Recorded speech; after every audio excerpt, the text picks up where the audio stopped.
आप सभी का एक बार फिर से हमारे YouTube चैनल में स्वागत है। आज हम देखेंगे विलोपन विधि के सवाल को कैसे सॉल्व किया जाता है। विलोपन विधि का सवाल नंबर 1 हमें दिया है 3x + 4y = 10, 2x - 2y = 2, 3x + 4y = 10, 2x - 2y = 2। ये समीकरण नंबर 1 है और ये समीकरण नंबर आपका 2 है। आपको यहाँ पे पता चल रहा है कि ये जो समीकरण दिया गया है ये दो चर का समीकरण है। अब दो चर वाले रैखिक समीकरण क्या होते हैं? ऐसे समीकरण जिसमें दो चर उपस्थित हो लेकिन उनकी अधिकतम घात 1 हो, उन्हें दो चर वाले रैखिक समीकरण कहा जाता है। यहाँ पे आप देखिए x और y दो चर हैं, जबकि इनकी घात में कुछ नहीं दिख रहा, मतलब इनकी घात में 1 है। इन्हीं को कहते हैं दो चर वाले रैखिक समीकरण। अब हमको जब ये समीकरण दिए रहते हैं और बोल दिया जाए कि विलोपन विधि से ज्ञात करो, तो उसके लिए हम क्या करते हैं? सबसे पहले जो समीकरण 1 और 2 है उसमें x का गुणांक देखते हैं। समीकरण 1 में x का गुणांक क्या है और समीकरण 2 में x का गुणांक क्या है। गुणांक का मतलब होता है जो किसी चर के साथ गिनती गुणे में लिखी हो उसी को हम गुणांक कहते हैं। जैसे आप यहाँ पर देख रहे हैं, इसमें x के गुणे में 3 लिखा हुआ है और इसके x के गुणे में 2 लिखा हुआ है, तो आप कह सकते हैं कि समीकरण 1 में x का गुणांक 3 है और समीकरण 2 में x का गुणांक 2 है। तो विलोपन की विधि ये होती है कि पहले आप किसी एक चर का गुणांक बराबर करिए। आप यहाँ देख रहे हैं इसका गुणांक 3 है और इसका गुणांक 2 है, तो दोनों के गुणांक बराबर नहीं है। जब भी हमको इनके गुणांक बराबर करने होंगे तो जो समीकरण 2 के x का गुणांक होगा उसका गुणा हम समीकरण 1 में कर देंगे और जो समीकरण नंबर 1 के x का गुणांक होगा उसका समीकरण 2 में गुणा करेंगे। इसके बाद जब दोनों के गुणांक सेम हो जाएंगे तो हम समीकरण जो 1 और 2 से गुणा करने के बाद नए समीकरण 3 और 4 बनेंगे उनको घटा देंगे। हम वही चीज यहाँ पे पहले लिखते हैं। लिखेंगे हम समीकरण 1 में 2 का, ये जो 2 है इसका गुणा समीकरण 1 में और समीकरण 2 में 3 का गुणा करके घटाने पर मैंने आपको क्या बताया, जो समीकरण 2 में x का गुणांक था उसका आप समीकरण नंबर 1 में कर दीजिए गुणा। आप जो समीकरण 1 में x का गुणांक था उसका पूरे समीकरण नंबर 2 में कर दीजिए। अब हम गुणा जब करेंगे तो आपको मिलेगा 2 का गुणा 3 से होगा तो क्या मिल जाएगा आपको 6x + 2 का गुणा 4 से होगा तो कितना हो जाएगा बच्चों को 8y = 2 का गुणा 10 से होगा तो आपका 20 हो जाएगा। अब 3 का गुणा इस वाले समीकरण में होगा तो 3 दूनी 6x, ये माइनस में 3 दूनी 6y, यहाँ बराबर है 3 का 2 से होगा तो 6। मतलब कहने का ये 2 का गुणा पूरे समीकरण 1 में हो गया और ये 3 का गुणा समीकरण नंबर 2 में हो गया। अब ये समीकरण नंबर 3 बन गया है आपका और ये समीकरण नंबर 4 बन गया। फिर आप एक लाइन खींचिए और लास्ट में देखिए क्या लिखेंगे, समीकरण 1 में 2 को क्या करने पर घटाने पर, गुणा करने के बाद घटाने पर। जब हम घटाने की बात कर रहे हैं तो समीकरण 1 में से 2 को घटाना है, तो यहाँ पे आप देखेंगे इसके साइन का बदलाव कुछ नहीं करेंगे। ये वाला जो समीकरण है इसमें साइन बदलेगा, मतलब कहने का साइन का ये अगर धनात्मक है ये हो जाएगा ऋणात्मक। देखिए इसके पहले कुछ नहीं लगा है तो ये प्लस में है तो ये माइनस हो जाएगा, ये माइनस में है तो ये किस में हो जाएगा प्लस में हो जाएगा, और ये देखिए प्लस में है तो किस में हो जाएगा माइनस में। शायद पहले कुछ नहीं लगा, मतलब ये धनात्मक संख्या तो ऋणात्मक हो जाएगी घटाने के पर, और ये माइनस है तो प्लस हो जाएगा और ये प्लस है तो माइनस। अब आप यहाँ पे घटा दीजिए, देखिए 6x है प्लस में 6x कैसा हो गया माइनस में कैंसिल हो जाएंगे। 8y देखिए प्लस में है 6y कैसा है प्लस में, 8 और 6 मिल जाएंगे तो क्या हो जाएगा आपका 14y हो जाएगा। अब दोनों देखिए प्लस में हो गए, ये माइनस में समझिएगा क्योंकि हम जो घटाने की बात लिखे थे तो ये माइनस से प्लस में बदल गया। अब आप यहाँ देखिए 20 कैसा है प्लस में, 6 कैसा है माइनस में, 20 में 6 घटेगा तो क्या है आपका 14। 20 प्लस में क्या 6 माइनस में, तो 20 में 6 को घटाएंगे तो 14 आएगा। अब हमें क्या चाहिए y का मान चाहिए, तो 14 आपका पहले से है। y के गुणे में जो ये 14 लिखा होगा कहाँ जाएगा बटे में जाएगा आपके। जो भी यहाँ पे गुणांक में होता है y के वो कहाँ चला जाता है बटे में, क्योंकि आप जानते हो जो बराबर के जब गुणे में होगा वो है बटे में जाएगा। अब आपका 14 से 14 में भाग देंगे 1 आएगा, तो y बराबर आपको मिल गया 1। हमें y का मान क्या मिल गया 1। जो भी y का मान आया है उसको आप कहाँ रखिए समीकरण नंबर 1 में रख दीजिए या 2 में रख दीजिए, आप कहीं भी रख देंगे आपको x का मान प्राप्त हो जाएगा। लेकिन हम जो नियम बना लिए हैं कि जो y का मान आया है y का मान आप कहाँ रखेंगे समीकरण नंबर 1 में रखने पर। अब मैं 1 में क्यों गुणांक रखिए, आप 1 में रखेंगे तो भी x का मान आ जाएगा, 2 में रखेंगे तो भी आ जाएगा। लेकिन आप बार बार समीकरण को नहीं बदलिए कि कभी आप 1 में रखिए कभी 2 में। आप दिमाग में बैठा लीजिए कि जो भी y का मान आएगा उसको हम समीकरण नंबर 1 में रखेंगे। अब y हमें यहाँ लिख दिए y का मान समीकरण 1 में रखने पर। अब देखिए समीकरण क्या है 3x प्लस 4y की जगह 1 equal to 10। 3x plus 4y equal to 10 था, आपने क्या किया 4y y की जगह आपने 1 लिख दिया और पूरा समीकरण वही है। 3x वही रहेगा, 4 का 1 से मल्टीप्लाई होगा मतलब 4 का 1 से गुणा होगा, जितना आएगा 4 ही आएगा इक्वल टू आपका क्या लिखा है 10 लिखा हुआ है। अब आप देखिए ये क्या हो गया 3x plus 4 equal to 10। 3x को आप यहीं रहने देंगे, 10 को आप वहीं रहने देंगे। इधर देखिए प्लस 4 है इक्वल के उधर जाएगा मतलब बराबर के उधर जाएगा तो माइनस का 4 हो जाएगा। अब आप फिर से 3x को भी आप कुछ नहीं करेंगे, क्यों इन दोनों में बीच में माइनस का साइन लगा हुआ है तो इन दोनों को घटा दीजिए, तो 10 में -4 अगर आपका घटेगा तो क्या आएगा 6 आएगा। अब देखो हमको x का मान चाहिए तो 6 आपका पहले से वहां है, x के कोफिशिएंट में मतलब x के गुणांक में 3 है वो कहां जाएगा बराबर है बटे में। आप 6 में 3 का भाग दे दीजिए कितना आ जाएगा 2। x का मान आपको क्या मिल गया 2, मतलब x की वैल्यू हमें मिल गई 2 और y की वैल्यू क्या मिल गई है 1। विलोपन विधि का हमने दूसरा प्रश्न और ले लिए हैं, हमें दिया है समीकरण नंबर ये 1 और ये समीकरण नंबर क्या दिया है 2। आप यहाँ देख रहे हैं x प्लस वाई बराबर आपको 14 दिया है और x प्लस 3y बराबर आपको 24 दिया है। इन दोनों समीकरण को एक बार फिर से हम विलोपन विधि से सॉल्व करते हैं। अब मैंने आपको बताया कि जब भी विलोपन विधि से हम सॉल्व करेंगे तो पहले x का गुणांक देखेंगे, क्यों क्योंकि यदि x का गुणांक हमें बराबर है तो कुछ करने की जरूरत नहीं है। यदि x का गुणांक बराबर नहीं है तो जो समीकरण 2 में x का गुणांक होगा उसका समीकरण 1 में गुणा कर देंगे और जो समीकरण 1 में x के गुणे होगा उसका 2 में कर देंगे। क्यों क्योंकि जब तक किसी एक चर का गुणांक बराबर नहीं होगा तब तक हम दूसरे चर की वैल्यू नहीं निकाल पाएंगे। 2 में से एक चर की वैल्यू पहले हमें निकालना है, इसके बाद हमें दूसरे चर की वैल्यू मिल जाएगी। तो हम यहाँ पे देख रहे हैं समीकरण 1 में x का गुणांक 1 है और समीकरण 2 में भी x का गुणांक 1 है। इसमें हमें पहले से ही समीकरण 1 और 2 दोनों में x का गुणांक क्या दे दिया है बराबर। जब भी हमें दोनों समीकरण का x का गुणांक बराबर देगा तो हम डायरेक्टली इसमें फिर गुणा नहीं, क्यों अगर 1 का गुणा करोगे तो वही आएगा, गुणा नहीं करेंगे डायरेक्टली आप लिखेंगे समीकरण 1 में से समीकरण 2 को घटाने पर। जो समीकरण 1 है उसमें से डायरेक्टली आप 2 को घटा दीजिए, कि दोनों समीकरण में x का मान या x का गुणांक बराबर है तो यहाँ से x कैंसिल हो जाएगा और y की हमें वैल्यू मिल जाएगी। जब हमें y की वैल्यू मिल जाएगी उसको हम समीकरण 1 में रखेंगे, हमें x का मान प्राप्त हो जाएगा। तो हम करते हैं x प्लस y बराबर 14। ये समीकरण मान लीजिए क्या बन गया तीसरा। ये क्या दिया है x प्लस 3y बराबर 24। इस समीकरण आपको मान लीजिए 14।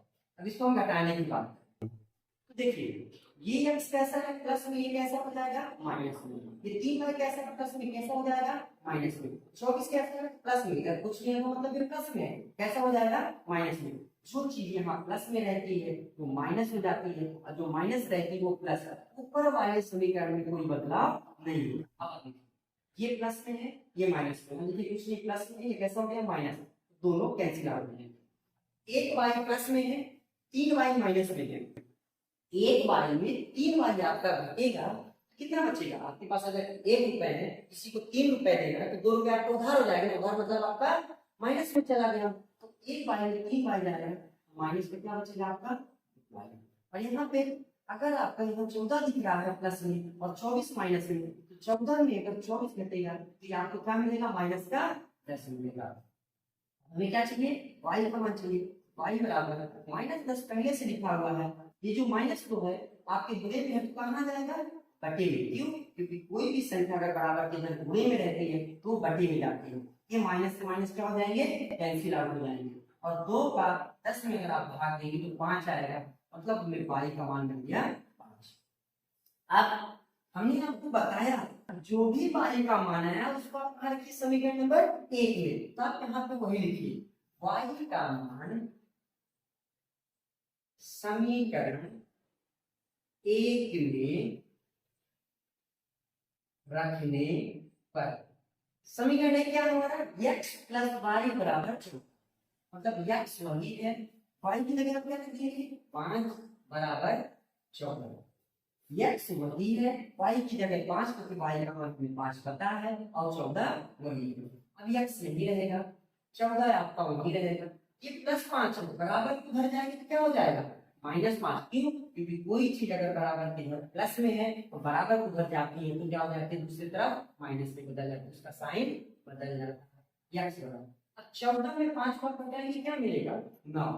देखिए यहाँ पे x का मान हमें 9 मिल गया और y का मान हमें 5 मिल गया। लास्ट में आपको लिखेंगे अतः x बराबर हमें 9 मिल गया और y बराबर क्या मिल गया? 5। हम इसमें उत्तर की जांच भी कर सकते हैं। आप कहिए कि सर अगर हमको उत्तर का आंसर नहीं पता होगा प्रश्न का तो हम कैसे जांच करें? आप देखिए x का मान 9 दिया है और y का मान 5 दिया, तो आप x की जगह 9 रखिए और y की जगह 5 रखिए और इन दोनों को जोड़िए। अगर वो इसके बराबर आ रहा है तो हमारा जो यहाँ पे वैल्यू आया है, मतलब मान आया है x और y का, वो सही है। अगर इन दोनों को जोड़ने के बाद आप देखिए x और y है ना, इन दोनों को जोड़ने के बाद अगर इसके बराबर नहीं आया तो हमारा आंसर गलत है। आप यहाँ 9 रखिए और यहाँ 5 रखिए तो 9 5 14 हो जाएगा, 14 बराबर 14 होगा, तब हमारा आंसर सही है। फिर एक बार अगर आप देखना चाहें तो हम बता देते हैं, जब भी आपको समीकरण में x का मान सेम रहे आप डायरेक्ट समीकरण को लिखिए और घटा दीजिए। साइन समीकरण नंबर दूसरे की जो वैल्यू होती है उसी का बदलता है। यहाँ पे देखिए ये प्लस में था, यहाँ भी वही चीज मैंने प्लस में लिखी हुई थी, फिर ये माइनस में हो गया, प्लस था, ये प्लस था तो माइनस हो गया, और ये प्लस था तो माइनस हो गया।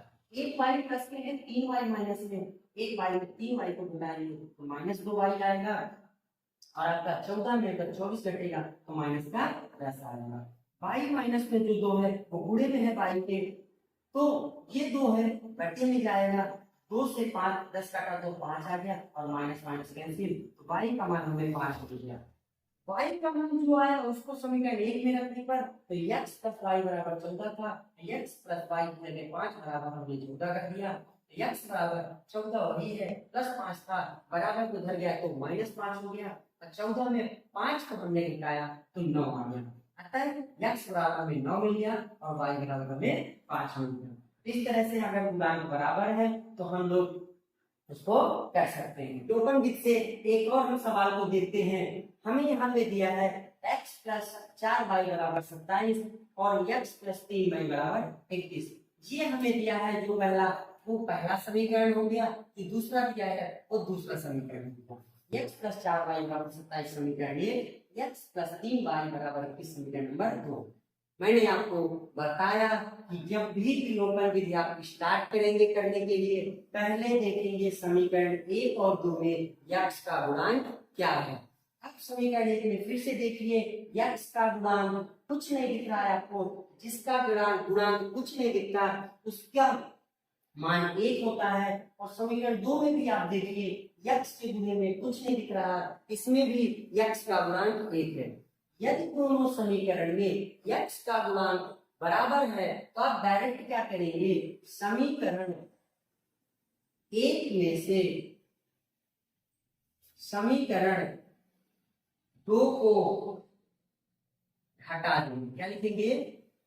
समीकरण 1 में से समीकरण 2 को घटाने पर जो हमारा समीकरण एक था उसमें समीकरण 2 को घटा दीजिए। तो आप लिखिए अगर यहाँ पे x प्लस 4y बराबर 27 है। हम गुणक फिर बता रहे हैं, जब अगर गुणांक सेम है तो हम दोनों में गुणा इसी का नहीं करेंगे। क्यों? क्योंकि एक चर का गुणांक हमें पहले से ही बराबर दिया है। अब फिर दूसरा लिखेंगे x plus 3y equal to 21। x प्लस 4y बराबर 27, x प्लस 3y बराबर 21। ये समीकरण नंबर आपका 3 हो गया। ये समीकरण नंबर आपका 4। हमें किसकी बात किया हो? घटाने की। तो उसके लिए मैं आपको पता है, एक पहले आप लाइन खींच लीजिए और जो दूसरा समीकरण लिखा रहता है उसका साइन बदलता है, अगले वाले में कुछ नहीं होता। ये प्लस में है तो माइनस, ये प्लस में है तो माइनस, ये प्लस में है तो माइनस। और देखिए ये x कैसा है? प्लस में, और ये कैसा हो गया? माइनस में। इन दोनों का कैंसिल कर दीजिए। अब यहाँ क्या देखें, 4y कैसा है? प्लस में, और 3y कैसा है? माइनस में। 4y में अगर 3y को हटा देंगे तो 1y बचेगा। 27 देखिए आपका कैसा? कुछ नहीं लगेगा, मतलब ये 27 प्लस में है, धनात्मक में है। 21 कैसा है? माइनस लगा हुआ, मतलब ये ऋणात्मक में है। 27 में 21 को घटा देंगे तो क्या मिल जाएगा हमें? 6। y का मान हमें 6 प्राप्त हो गया है।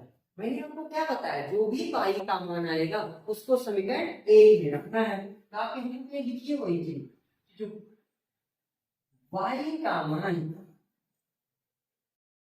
समीकरण एक में रखने पर जो y का मान है उसको कहाँ रखना? समीकरण एक में। समीकरण एक क्या है हमारा? x प्लस 4y की जगह क्या रखेंगे हम? 6 बराबर 27। फिर आप देखिए x प्लस 4y बराबर 27 दिया समीकरण एक। x की जगह x है, प्लस 4 की जगह 4 है, और y की जगह क्या है? 6 और बराबर 27 वही है। अब x को आप यही रहने देंगे, 4 और 6 का गुणा करेंगे कितना आएगा? 24, और 27 आपका वही लिखा होगा।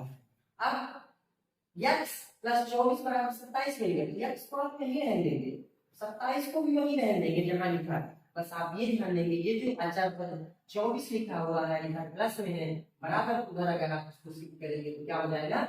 माइनस में। क्यों? क्योंकि जो चर पद होते हैं वो एक तरफ होते हैं और जो अचर पद होते हैं वो एक तरफ होते हैं। तो x आपका यही रहेगा, 27 में 24 जाएगा, कितना आ जाएगा?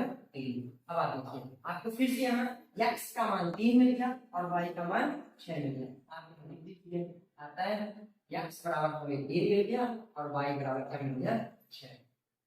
हमने आपको बताया अगर आपको अपने प्रश्नों के उत्तर की जांच करना है तो जो x और y के मान आए हैं इनको किसी भी समीकरण में रखेंगे, जो उसके बराबर की दूसरे तरफ है अगर यहाँ पे मान रखे आप और इसको सॉल्व कर रहे हैं और जोड़ देंगे तो इसके बराबर आना चाहिए। जैसे देखिए x का मान क्या देगा? 3। हम थोड़ा सा करके देखेंगे, x का मान 3, अगर आप यहाँ 3 रखेंगे, प्लस 4 दिया है आपको, y की जगह क्या दिया है? 6, आप यहाँ 6 रखेंगे और 3 को लिखे रहने दीजिए, 6 चौको 24 के रहेंगे, 24 दिन कितना हो जाएगा? 27। इनको अगर हम सॉल्व किए 27 है और बराबर उधर पहले से 27 लिखा है, मतलब हमारा x और y का मान सही है। ये हमें उत्तर जांच करने की टेक्निक पता चल गई। अगर हमको आंसर उसका याद करना मिल जाए तो हम ऐसे वैल्यू रखकर सॉल्व कर सकते हैं। एक बार और देख लीजिए, समीकरण एक और दो दिया था हमें, दोनों के x का गुणांक सेम था, बराबर था, हमने समीकरण एक में से समीकरण दो को घटा दिया। समीकरण एक x प्लस 4y बराबर 27 है और ये क्या था? x प्लस 3y बराबर 21। समीकरण जो दूसरा लिखा है इसमें साइन बदलेगा क्योंकि हम घटाने की बात कर रहे हैं, तो x में कुछ नहीं आता, मतलब ये प्लस है तो माइनस हो गया, प्लस है तो माइनस, प्लस है तो ये दोनों प्लस और माइनस कैंसिल आउट हो गए। अभी बचा कितना? 4y प्लस में, और ये कितना बचा है? माइनस में 3y। तो 4y में 3y रखने के लिए 1y बचा, 27 में 21 घट जाएगा तो 6 बचा। y का मान क्या मिल गया? 6। y का मान जो मिला उसको समीकरण एक में रखने का, समीकरण एक क्या? x प्लस 4y बराबर 27, x प्लस 4y की जगह 6 बराबर 27, x वही है प्लस वही है, 6 चौको 24 वही है बराबर 27। अब आप क्या करेंगे? प्लस 24 के बराबर उधर शिफ्ट करेंगे तो क्या हो जाएगा? माइनस 24। तो x बराबर 27 में 24 को घटाएंगे तो 3 मिल जाएगा, वही हमने लिखा है। अतः x बराबर 3 और y बराबर 6 है। विलोपन विधि का एक और हम सवाल देख लेते हैं। हमें दिया है समीकरण नंबर 1 और ये क्या दिया है समीकरण नंबर 2। आप यहाँ देख रहे हैं 2x प्लस 3y बराबर क्या दिया है आपको यहाँ पे 11, 5x plus 2y equal to क्या दिया है 22।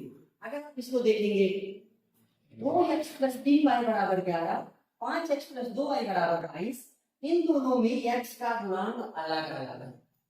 जब भी आपके समीकरण में x का गुणांक अलग अलग रहेगा तो आप क्या करेंगे, जो समीकरण नंबर 2 है उसके x का गुणांक जो भी आएगा उसका समीकरण 1 में, और जो समीकरण 1 है उसके x के गुणांक को समीकरण 2 में गुणा करेंगे और घटाएंगे। गुणा क्यों करते हैं हम, क्योंकि हमें समीकरण 1 और 2 में x के गुणांक को बराबर करना है। क्योंकि यहाँ अगर 2 है, 2 का गुणा 5 में कर देंगे ये भी 10x हो जाएगा, और ये 5 लिखा है 5 का गुणा 2 से कर देंगे ये भी 10x हो जाएगा। लेकिन 5 का गुणा 2 से नहीं होगा, 5 का गुणा इस पूरे समीकरण में होगा, ये 2 का गुणा इस पूरे समीकरण में होगा, इसके बाद हम घटाएंगे। तो हम लिखते हैं समीकरण 1 में 5 का और समीकरण 2 में 2 का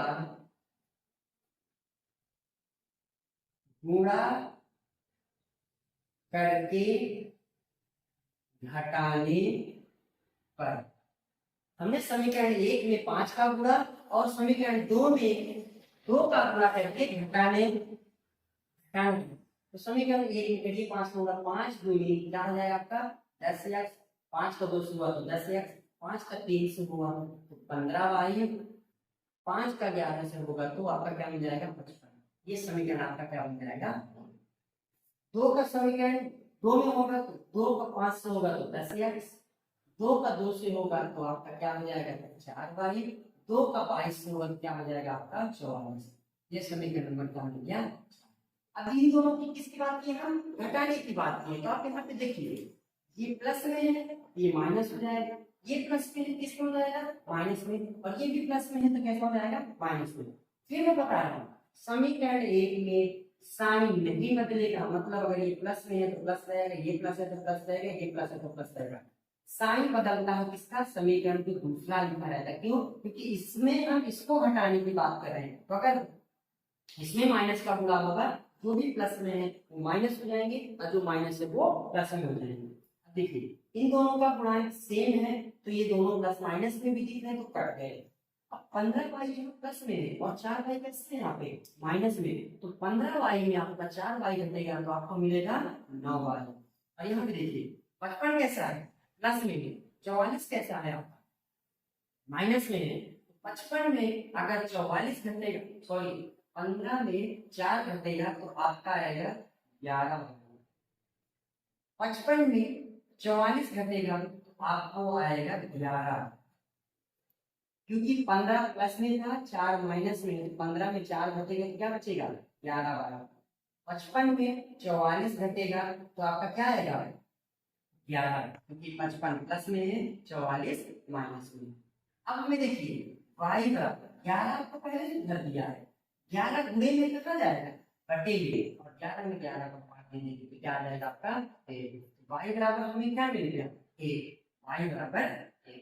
अब y का मान कहाँ रखना है, मैंने आपको बताया y का मान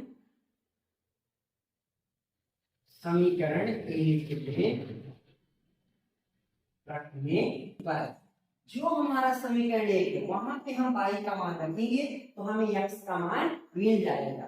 तो हम क्या करते हैं 2x वही लिखा है 3 वही लिखा, y की जगह 1 रखेंगे बराबर में आएगा आपका 2x वही है, 3 का 1 से गुणा होगा 3 बराबर आ गया आपका 2x नहीं रहेगा बराबर 11 वही रहेगा, बराबर के इधर 3 प्लस में है बराबर के उधर जाएगा तो माइनस में। क्यों, क्योंकि चर पद एक तरफ रहेगा अचर एक तरफ।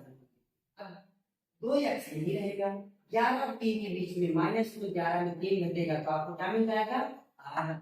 2x बराबर 8 है तो x बराबर 8, 2 गुणे में कहाँ आएगा बटे में। अब 8 के बटे में 2 है तो 2 का 8 में भाग देंगे तो 2 चौको 8 आ जाएगा। x बराबर क्या मिलेगा 4।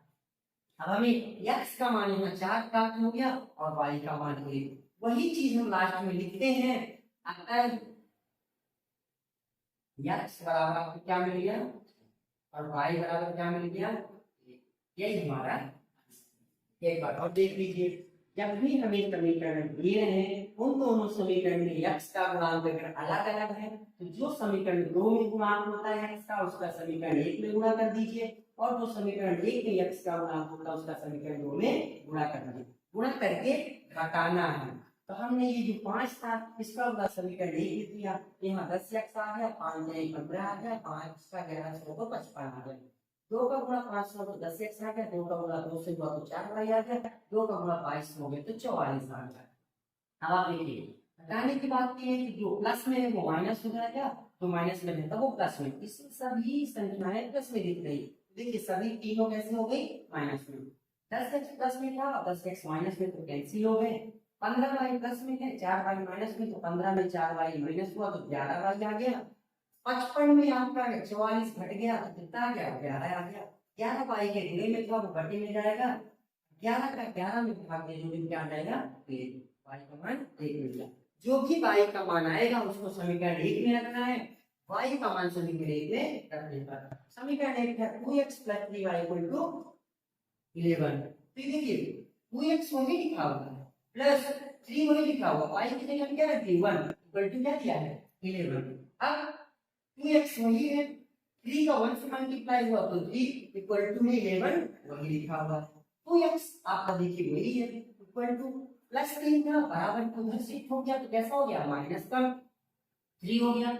2x वही है, 11 में माइनस का 3 हुआ, सब्ट्रैक्शन हुआ तो 11 में 3 घटा तो 8, तो 2x बराबर क्या मिल गया 8। 2 गुणे में है बटे में जाएगा, 8 में 2 का भाग देंगे 4 जाएगा, x का मान क्या आ गया 4। अतः x बराबर क्या आ गया 4 और y बराबर क्या आ गया 1।